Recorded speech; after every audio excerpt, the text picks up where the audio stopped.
Hello, it's Icy. I am back with more of this game, Torment, Tides of Numenera. I am doing something. I actually don't know. It's been a few days. I think I'm inside the clock. All three figures before you are disorientated. They don't even seem to notice you at first. All three of them have a tattoo, like yours. Cast-offs. What befell us? The woman is dressed in powerful-looking armor. Her face bears several scars, yet her eyes have the innocence of a child. Did he do something? Are we still in the clock? I do not believe so. The second figure is tall, dressed all in black. Its height is exaggerated by a further violet, fish-like crest on top of its head. Its large yellow eyes are squinted, scanning all around. There was a woman outside the clock, but it wasn't. It was her. The third figure points at you. He's small, wiry, and tense, as though he expects danger. He carries a shield on his back. She's a cast-off, he says, looking at your tattoo. Can't say I recognize her, though. Who are you? The woman steps forward. We beg your forgiveness, friend, sister. We've been through quite the trial. I'm Kamos. These are my friends. Diviak...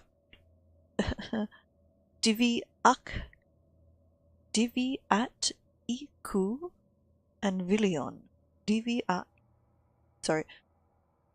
Diviatiku. We're cast-offs like you. She looks you up and down, her brows slightly furrowed despite her kind demeanor.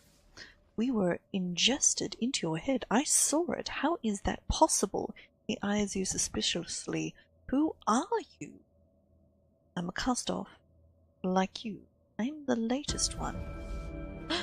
The latest? She raises one eyebrow significantly higher than the other. That's not possible. We faced the changing god mere days ago, and you are not the body he wore. Billion says, I think we might have been trapped in that clock for centuries, Kamos. Something about it messed with our perception. The Vargellan looks up at the ceiling, or where the ceiling would be if there was one. Time is an illusion. How long is the wrong question? It turns its enormous bulbous eyes to you. What is this place? Where are we? Somewhere in my mind, I think? The Vargellan shuts its eyes, 6 nostrils open wide, as it inhales deeply. Yes, perhaps you are right. Our consciousnesses were ripped from our bodies when the changing god activated his clock. Then when you appeared, it happened again. Our minds ripped from their chronal prison?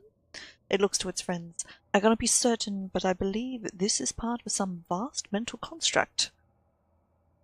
Your mental construct. His eyes become nearly as large as the Billion's eyes. What, you mean we just went from one present to another? Grips you by the shoulder. You did this. If this is your mind, let us out. I don't know how to get out of here. Relax, friend, sister. Whether for days or centuries we survived in that clock, we will survive this. If time is an illusion, then it is not our enemy. We will find a way. Why can't you get us out of here? Were you listening?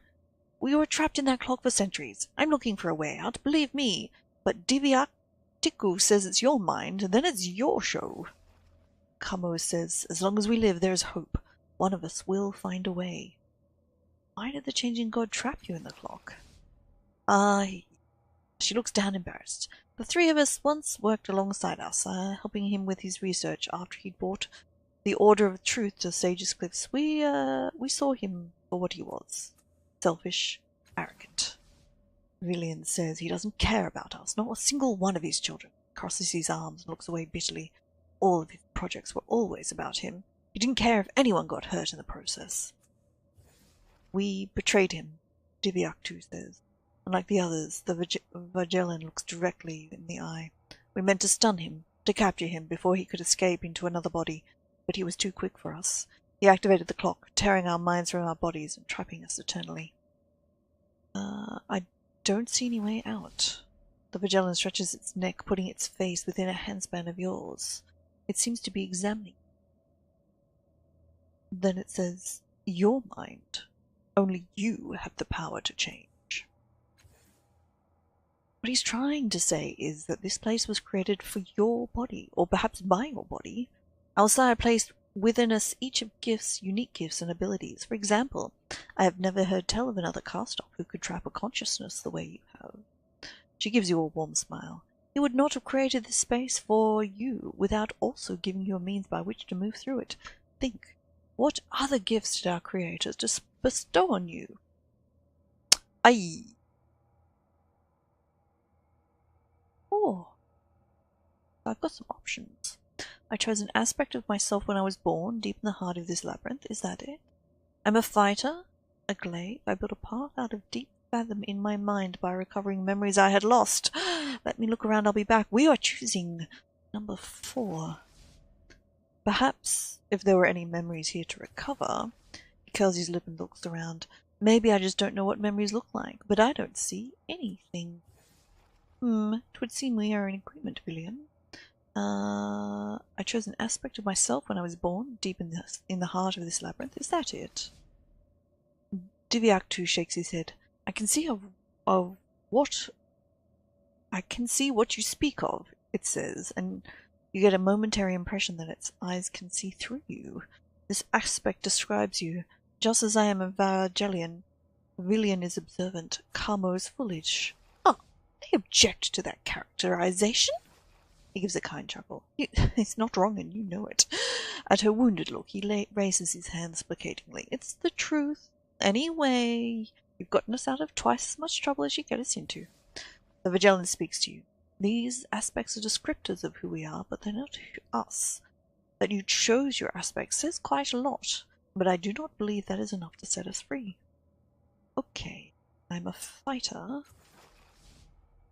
Her eyes smile widely and friendly. Of course you are. It's plain we are cogenic by look alone. You see, that's just the type of thing you do. It was a path you chose, not something our sire gave you, nor a means to freedom. Okay, I'll look around. Alrighty. I mean, we have a bit of a maze.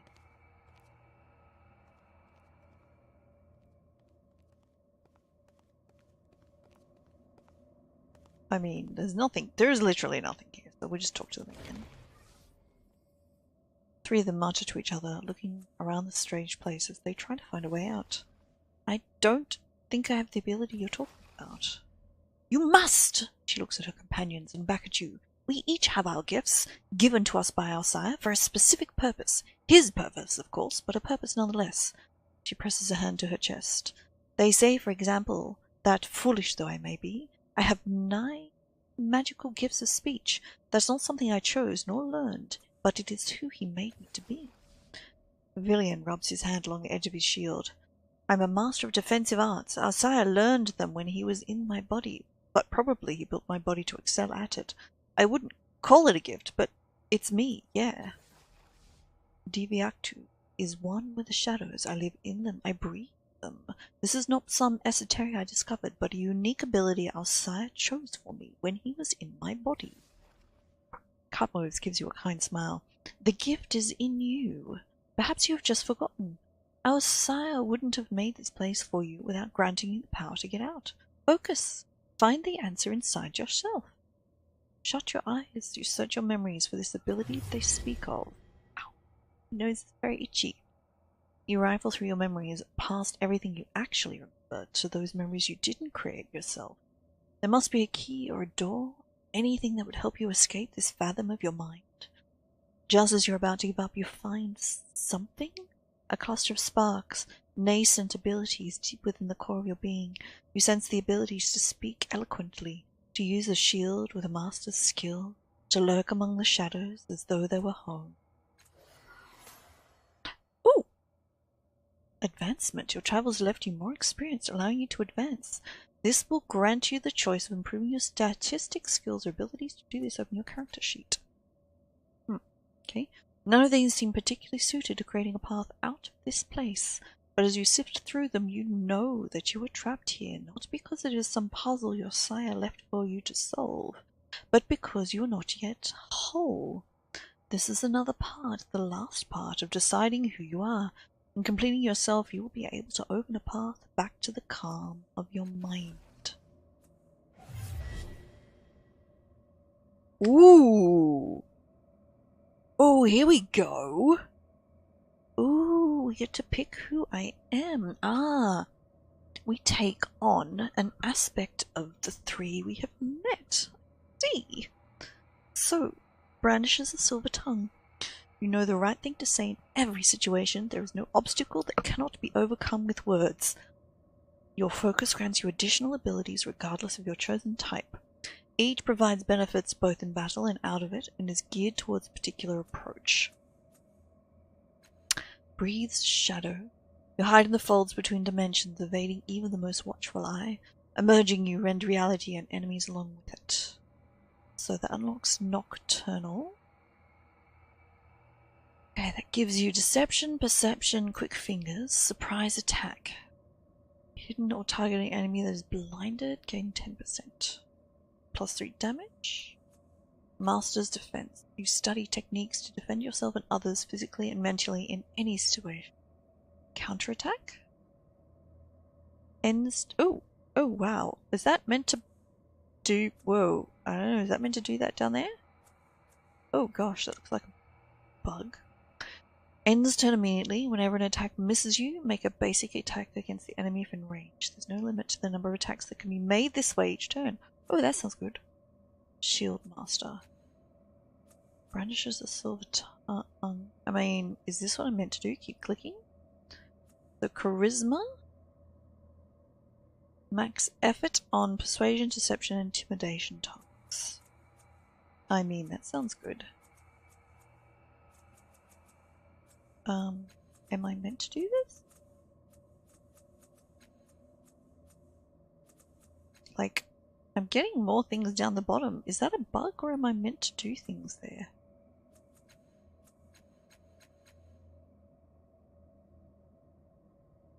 That worked to give me more? I don't think so. Alright, I think we're gonna go the Silver Tongue. Because that's what? It's how we roll. You did it! That's it! Does this mean we can go back to the real world? I don't think so, Villian, but it does mean we are free, finally. He turns to you. Thank you, friend. Go. We will follow. Alrighty, let's get out of here. Uh-oh. The sorrow! Oh, weird. Okay. Interesting.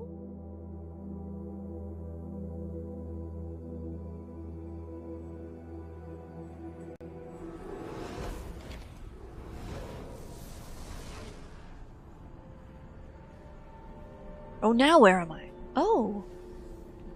Back in my head? I saw what happened. Are you alright? That thing almost killed you. What did happen? It blasted you out of that part of your mind. Oh. His voice is somber.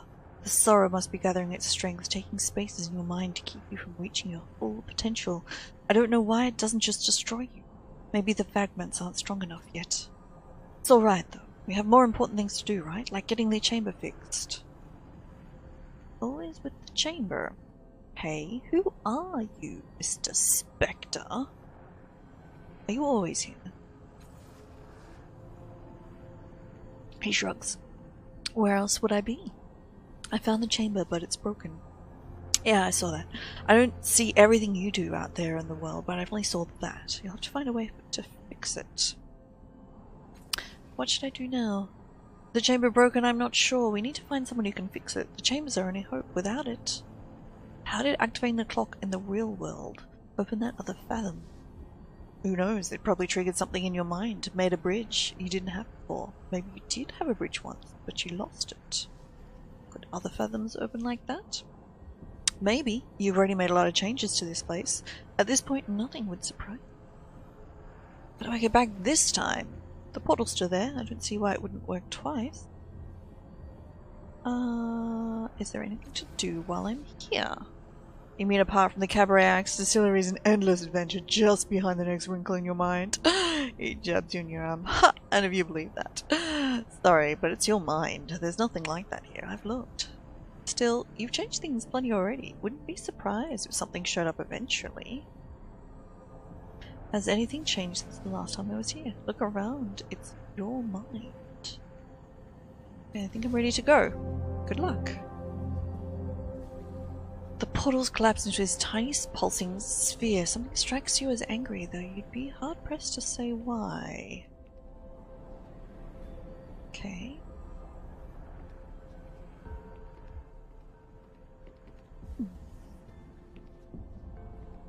I mean, it distinctly does look kind of different. The show shattered the mirror leading back to the dark fathom.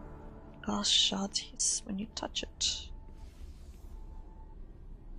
Interesting. I mean, do I come back here when I'm dead?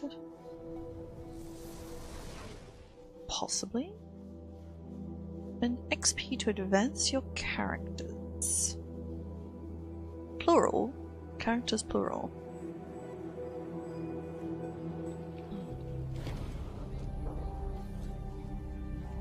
Alright, so I guess we talk to Casimine again, do we? Ah, you returned to us, and you have completed your task. What did you see inside the clock? Tell us! She's nearly breathless with excitement. I met Kamos, Diviactu, and Villion. Disappointment creases her faces.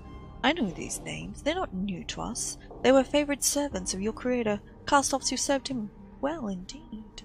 Diviactu brought the Order of Truth to Sage's Cliffs, but they betrayed their holy trust and disappeared. Nevertheless, we will honour our arrangement. You sought answers about who might repair the resonance chamber. We know that your sire built it with the aid of another cast-off still unknown to us. Perhaps one of your siblings might know where to find him or her. I know of only one other cast-off still in the city, the albino assassin Matkina. They call her the White Death. She wore a camouflaging cloak and brought destruction in her wake. Last I've heard of her, she was in the underbelly. It restrains a shudder. Seek her, but be wary. Okay. Farewell, cast-off. I must consult with my colleague. You are not going to talk to me anymore? Ooh! I would like to sleep here. The 40 shins! What? What? What? Oh! That's rude! You have any supplies you can share with me? Share? Oh dear. We are a small group and not wealthy. We exist on donations, curios, and the occasional great gift from one of your siblings. For instance, we had a weapon once used by Chalcedon, the Chalcedon, the commander. She catches herself. My point is, we require some payment for our wares. How many shins do I have? 31! Oh, I can't believe how rude they are. Okay, so even that cipher is not worth anything at all. Okay, these are what, just healing stuff?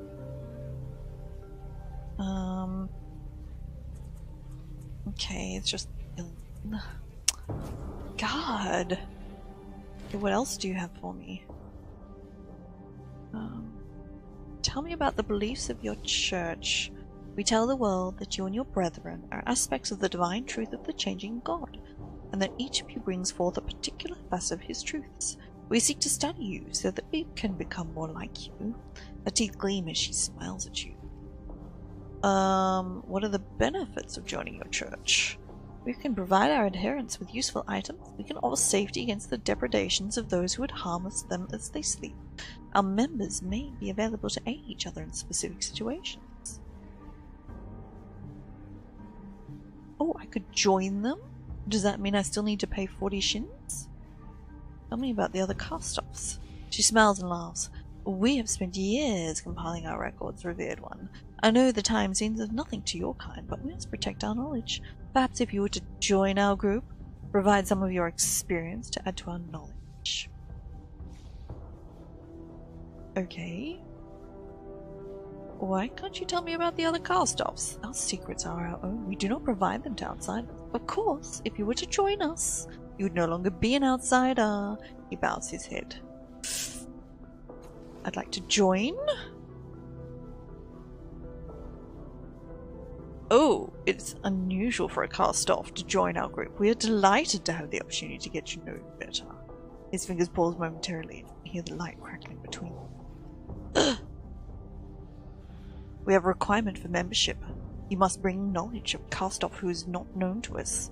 He holds up one of his naturally long fingers for stalling you. Lest you inquire, you are known to us. That is all. If you are a member of another group, you must also renounce your membership with them. Let my siblings have their privacy. As you wish. Okay. Farewell. Alright, so I did not join them. I don't know if I want to or not. Alright, so we fixed the clock. Where's that? Leave the area. Okay. We have a map. We looked at everything here. Okay, we have some stairs. Oh, it's to the underbelly. Right! I don't think we want to go there yet. I think we want to explore the rest of town first.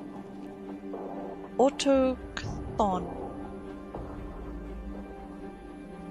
I saw a woman with the head of an arthropod. Is it normal here? I don't know. Is it? Oh, and we would have another place to go. And we have some little village thingies. Okay, so we've cleared the area.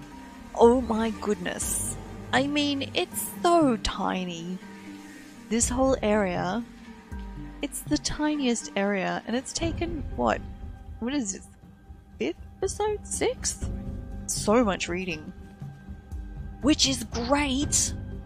Okay, where are we going now? Right.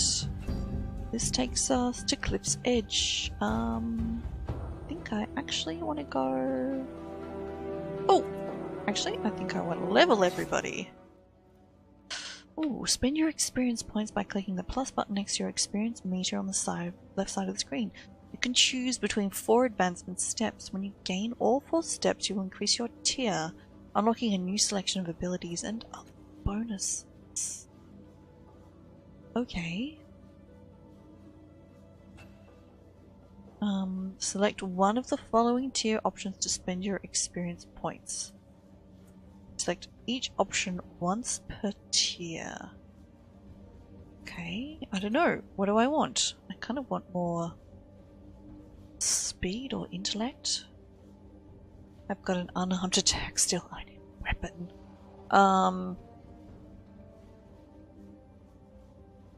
Look, I'm not even sure what I need yet. Skills. Concentration, perception, ranged weapon. I have natural charisma. Observant glaive, sorry, who brandishes a silver tongue. Ability. No, I can't choose improved ability. Oh, perhaps because I just got one? Stat pool? Edge? What's on an edge? Okay, increase the edge in the pool of your choice. Well, how do I increase the stat pool in general? Allocate points to any of your pools. Edge provides a bonus to all tasks and challenges that you use a particular stat. For each point of edge in that stat, you can use 1 level of effort at no stat pool cost. Edge also reduces the activation cost of abilities and eventually making some free to activate. Oh, okay, so maybe that, I think. Right. Okay, right. Oh. Why can't I do these ones? Which is targeting eye, cipher limit increase, concentration. She's trained. I can give her more intellect, I guess. Except I can't, so yes I can. Pre-stage. Intellect. Confirm. I see that's the edge. Okay. And you are not leveled yet. Oh, alright. Oh! Whoops! Clicked out of the screen. Alright. Can I talk to that person? Oh, it's a town crier. Okay. Hi. The Stitcher continue their digging. Cliff's Edge lives in fear that more homes will collapse. Foul murder in the other underbelly. The killer remains unknown and at large. Okay. Lord Vunkton promises to beast down. Okay, I think we're gonna go up the stairs, where I'm assuming this will take us to Government Square. Alright, let's go here first.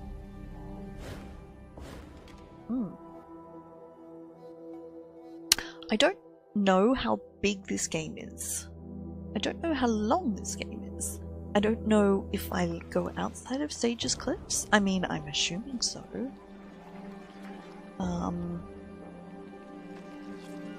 Mercenaries and Glade. Okay, let's talk to these people. Sengolin, a tall, thin, and exquisitely dressed older man stands in the shade of an exquisitely crafted stall. The cut, colour, and quality of his clothes are a symphony of harmonious coordination, while the expression of a benevolent condensation he gives you would be more at home on the face of a king. Good afternoon, he says, bowing slightly. I am Sengolin, and this is my store, Sengolin's Fitting.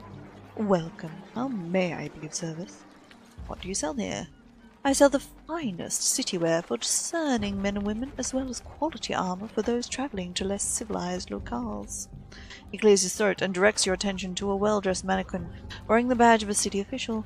Also, it is our honor to have been chosen to provide the Sage's Cliffs with the official badges worn by all properly credentialed city employees. You may trust their trust in us. Tell me about Government Square. Of course, madame. Let me think. There is the council tower just over there, and the Order of Truth. And you can't forget the red thicket, that walled courtyard on the edge of the square. Or were you curious about our fountain here? The tower is ancient beyond reckoning. The tower's roots go all the way down to the forges in the underbelly, and within it sits the Council of Sage's Cliffs, the finest, fairest legislative body in the Ninth World. And I don't just say that because they're my most valued patrons. They've run the city well for centuries, and thanks to me, they look magnificent while doing it. The Order of Truth are a credit to our city, wise scholars and deep thinkers. Excellent customers as well. They're very particular about their robes. The Red Thicket, the Whispering Wood I call it, a very curious and ancient place. You can speak as loudly as you like in there, and none but your partner can hear you. A great place for diplomacy. The fountain, one of the stranger and more poignant attractions in the square. The creatures in it are called Jallies, and they chatter in 1,000 dead tongues. The priests say that a new Jallie is born each time an old language dies. You could listen to them for a month and never hear the same language twice, or understand a single one. Tell me what you know about the people in the district. I'm not one to gossip, madame, but if you insist, who do you want to know about? Have you seen a white-skinned, hard-faced woman in the neighborhood? Very tough-looking and dangerous? He frowns, thinking, and then nods. Yes! In fact, I believe I sold her a cloak once. The way she wore it. It seemed as if she wished to hide her face, which, with a face like that, I could readily understand. I got the impression that she might do secret work for the families, but I wasn't about to ask.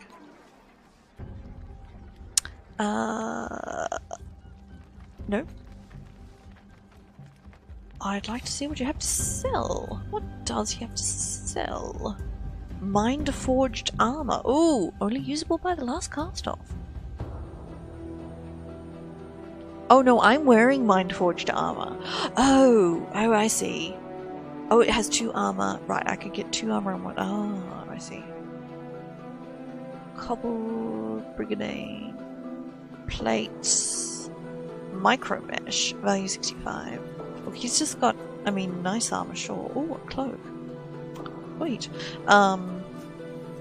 Right. I don't think so. That's it. Okay. Alcin Pierre. Alcin Perry. This woman seems to be absorbed by what she's doing, her blue eyes narrowed in concentration. You realize she's the nicest looking person you've seen in a while and feel almost compelled to approach her. She shakes out the golden cloth she's examining and holds it up to the light. Such beautiful colors, she murmurs. She meets your gaze. It would look lovely on you. Tell me about the place. Of course. This is Government Square, home to the City Council and the Order of Truth. The rest is embassies and city records, but you might enjoy a stop at the Red Thicket. Who are you? My name is Alcin Perry. Call me Alcin if you like. She offers a tentative smile. I'm a chirurgeon, but I work mostly with children. You know, healing scraped knees and the occasional broken bone. We're lucky here in Sages. There's rarely anything more serious. What are you doing? Waiting for an appointment, she says with a tentative smile. I heard that you're the keeper of the House of Empty Time. Oh. Then you must have questions. Ask away. How does it work? A child enters the gate and emerges in another time to find a new family waiting for them. Willing parents to register with the keeper in their own time period and after rigorous questioning have their names added to the gate itself. After that, who knows? The children have loving families, and those families have children to love. Why is it a secret? Because it's not the strongest system in the world. No one knows how many trips the old thing can stand. So we use it only for those who really have nowhere else to go. Her face hardens. And if everyone knew about it, some of them would treat it the same way they do other orphanages. We'd find babies dumped in boxes, small children left crying with nothing but the clothes on their backs. She seems to come to a sudden realization of what she's saying. 2 bright spots of color appear on her cheeks. She clears her throat uncomfortably. The people of Sages have been very good to me, she says eventually. Why are you in charge of the House of Time? Because I walked through it. She smiles at your reaction. So, yes, I was an orphan, and yes, I am from another time. One much earlier than the present. As a child, I had the unique pleasure of being able to read history books and imagine that my real parents were heroes of the past. The smile dims. And before you ask, my parents in this time are dead. But we spent many happy years together, and I will always be thankful for the life they gave me. As for the gate itself, she looks at it fondly. When I'm dead, or hopefully before, it will choose a new guardian from those who have passed through it, and I'll have someone to keep me company through to the end of my days.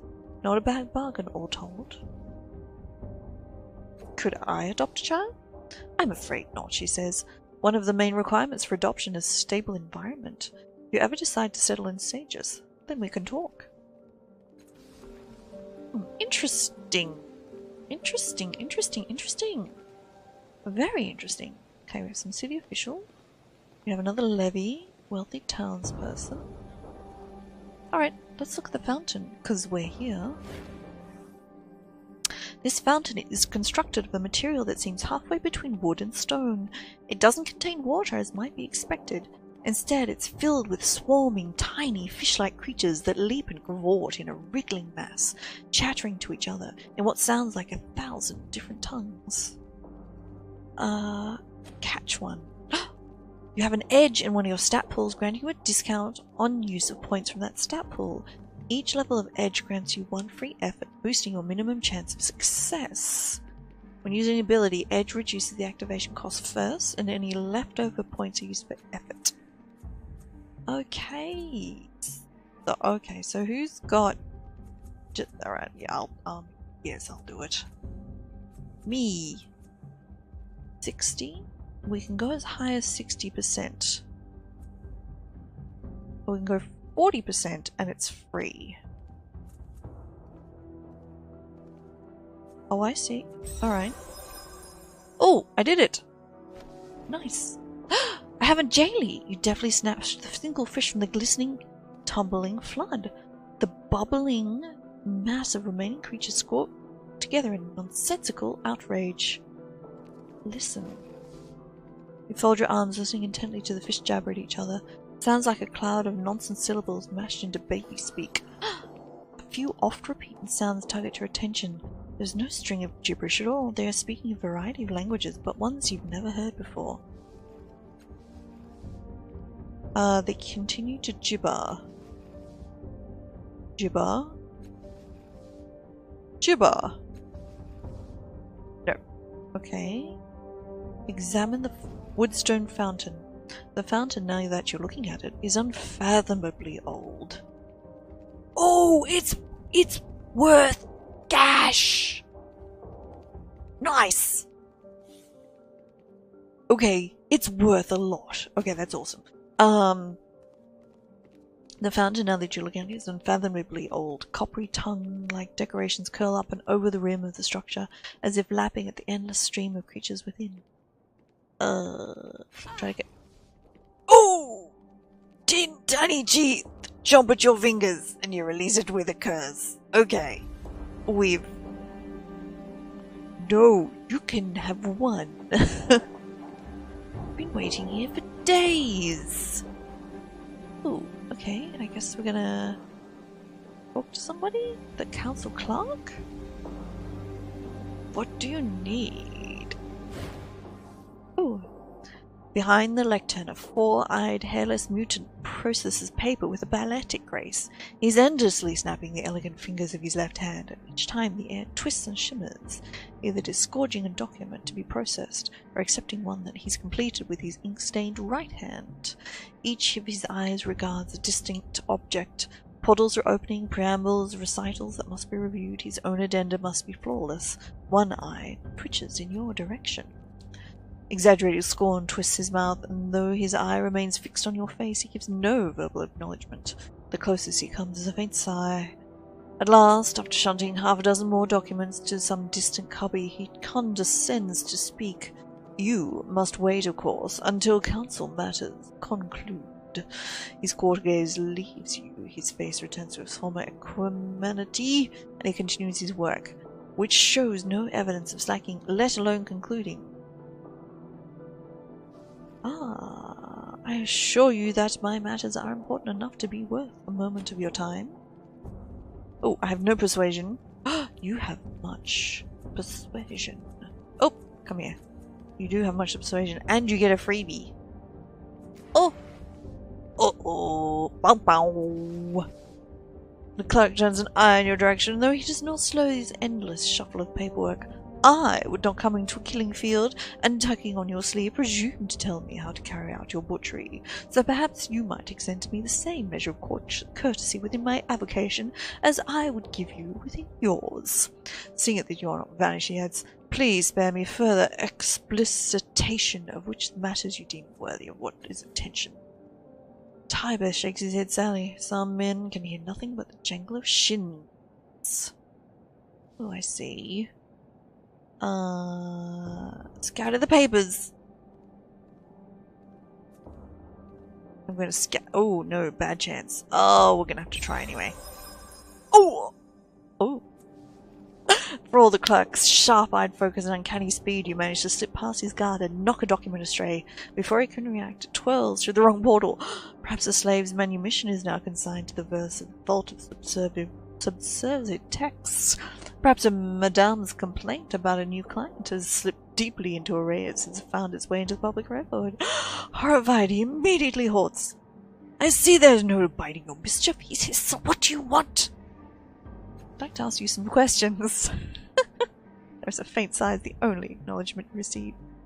What are you doing with all those papers? I'm neither a tourist attraction nor a docent, he sniffs, but the irritation in his voice is only a thin disguise for the obvious pleasure he takes to your interest.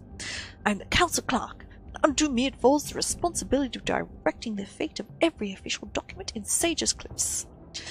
His tone becomes wholly boastful as he continues. I am the mind that channels the blind, nervous impulses of this city and turns it into muscular action. he preens, adding a certain flair to his routine of the paperwork. Nature, of course, provides every being with its proper niche, and here my power to bend space, my divisible vision, and my unerring integrity allow me to carry out a task that no other in the ninth world could possibly undertake. He sighs, but with rapture, not exasperation. A venal man, a distractible man, an ordinary man would break beneath the temptation and strain, but not I. With that, his bureaucratic scowl returns. What exactly is the council, and how does it govern? Clark sniffs. Paper governs Sage's Cliffs. Paper allows the few to rule over the many. Paper allows the many to organize into a single whole. Authority resides in diktats, compacts, agenda, the means by which thoughts are refined, disseminated, and preserved. In a calmer voice he adds, of course, the council has a part as well. Each of the great slave families sends a representative, and they bicker until they form the will embodied in paper, and I am their clerk. Tell me about the history of the city. Why exactly would an overburdened clerk be able or willing to recite the city's sad tale of decline? Then a certain twinkle appears in all four of his eyes, and he begins to speak. Here is what the documents themselves reveal, not their words, but in their very selves. He works faster as he tells the stories. Centuries ago, when the ninth world was fresh and the city began, the founders kept meticulous records, all lost. Only the columbarium that held them remains. A time of aristocrats followed. Each patch of families traced its lineage to ancient heroes and inscribed these lines in stone. Today those tablets paved the midden heaps built in the wake of Chilla's rebellion. He clucks his tongue in distaste. That came later. First came the Tahabat, and as they laid siege to the Sage's Cliffs, the city's records degraded like hygiene and decency. Proper documentation falters in the long years of terror. With a shrug and no detail, he adds, but the siege failed and the Tahabat vanished. We know why, though. Next, an age of decadence, the long gestating consequence of the aristocracy's ever more outlandish choices. In screeds they laid out and then reasons to the people, not to explain but to mock, he smirks. Naturally rebellion followed. Chilla cast down the old lords and raised up new slave families. An empire expanded, contracted. Holidays and boulevards changed names. All else persisted. Corruption most of all. At last, a new clerk came, bringing order. And here we are. You must have uncovered some fascinating stories about the city and all that paperwork. Naturally, the clerk replies, but for a moment, notions of privacy and property cling quiet. Then one of his eyes flick in your direction, and you can see he is avid to indulge in the twin pleasures of the voyeur and gossip. There is this from an ambassador sent to the Steadfast. He snaps his finger, summons the dispatch, and clears his throat and reads, Today, with great ceremony, the Aeon priest buried a man said to have lived for 277 years. I asked how this greybeard had lasted so long, and was told as follows. 300 years ago there was a painting of spectacular beauty hung in the Durkal, a relic from before the ninth world. For reasons unknown, the work was incomplete. The Amber Pope believed that if it finished, it would reveal the truth about human nature that had eluded all intellectual inquiry. He proclaimed that whatever painter could complete it would receive a cipher that would allow him to live for 250 more years. Great artists flocked to the Durkal to examine the masterpiece, but when they saw, none dared lift a brush. At last a young whitewasher approached, carrying brushes and rollers and buckets of paint. I can finish this, he declared. The Amber Pope nodded, and the boy flung an entire bucket of paint across the canvas.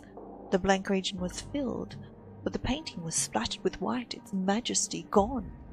The Pope held to his vow and bestowed longevity upon the whitewasher. He was, however, borne to the torture pits below the Durkal, where he remained until the very day when at last his long life ceased.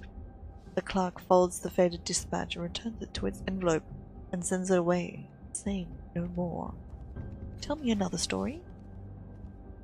After Chilla tore down the old ruling families, there was a time when the council stripped the euphemisms from its ledgers, and one sees such and such been paid for racking a nobleman till he gave up his stash of shins, and such to settle the claims of mothers bereft of their children by rampaging mons. One can debate whether this shamelessness or transparency, but as a yielded an entry of terse brilliance, a sum allocated for the assassin to dispose of said whale. He smirks. In a less literal age, said whale might have been the spendthrift scion of a mercantile clan or a contessor of grand scale, but not here. These funds were requisitioned to assassinate a whale, no more and no less. The eye regarding you twinkles with delight. And best of all, it seems the mission failed. One wonders, how does an assassin miss a whale? Tell me another one. Red ink, the clerk declares. For centuries, the Council's amanuensis would record the Council's commentary on proposed legislation with red ink. Then a draft law would be returned to the solicitors at the basement of the city tower to frame anew. He plucks an example from the air, a regulation concerning the stabling of an inn. You see, he sends it back from whence it came, and then abruptly, the annotations are in blue ink. Why, he asks rhetorically. One finds in the criminal docket an entry concerning a solicitor executed for waste of official resources, to wit, 8,216 litres of red ink. Drowning was the sentence. I suppose he was not drowned in red ink. He snaps his fingers and produces a thick sheet of paper which he thumbs through like a deck of cards. Each is covered in red revisions, draft after draft after draft. It seems he never could get it quite right. The clerk looks at you and smiles. So, no more red ink. Let's talk about paperwork now. Do you have any records about somebody named Matkina? I've seen the name, he mutters, in far too many requisitions for discretionary funds. With a confident but deliberate speed, he reviews a series of documents which seem to confirm his initial impression. She does not appear as a citizen, nor in any census. Indeed, she is mentioned nowhere but on ledgers and requisitions. Needless to say, these are transactions whose nature is not specified. What exactly are you doing with all these papers? I am taking them from where they were to where they must be by bending the space in between. As they pass across my lectern, I assure you they are properly prepared. To the body politic, I serve as heart, kidney, and nervous system all in one. He snaps his fingers, opening a portal and flicking a scroll through it. Before I undertook the role, the council employed layers and layers of logothetes, scriveners, registrars, and couriers, each corruptible, vulnerable, insular. The Memoravir's tendrils grew throughout the cracks in that teetering edifice. He stares at you with two bright eyes. But now there is only myself. Had I not come to this office, I wonder who would rule the city. Who is the Memoravir? Scowls without looking up. Some builders raise monuments of marble, others tear down the monuments, cook the marble to lime, mix the lime into concrete, and use the concrete to make hardened bunkers. He shakes his head. Organizations can be made in the same way. And people. The Memovira has demolished many things. From the rubble has built an impenetrable organization of hardened souls. You would be wise to keep your distance. But you don't look wise. Where can I find the Memovira? The clerk chuckles quietly while filling in a form. The bloom.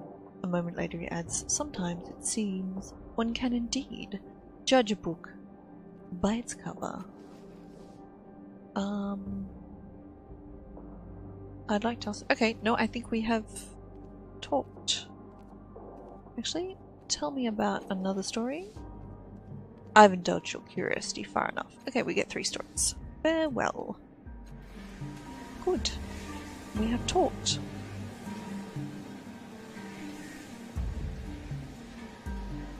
Oh. We have some more things to look at. But I think we are probably almost done. But what I might just do this time, rather than leaving the map undiscovered, we might just run around and have a quick look at all of the places we can examine. Ooh.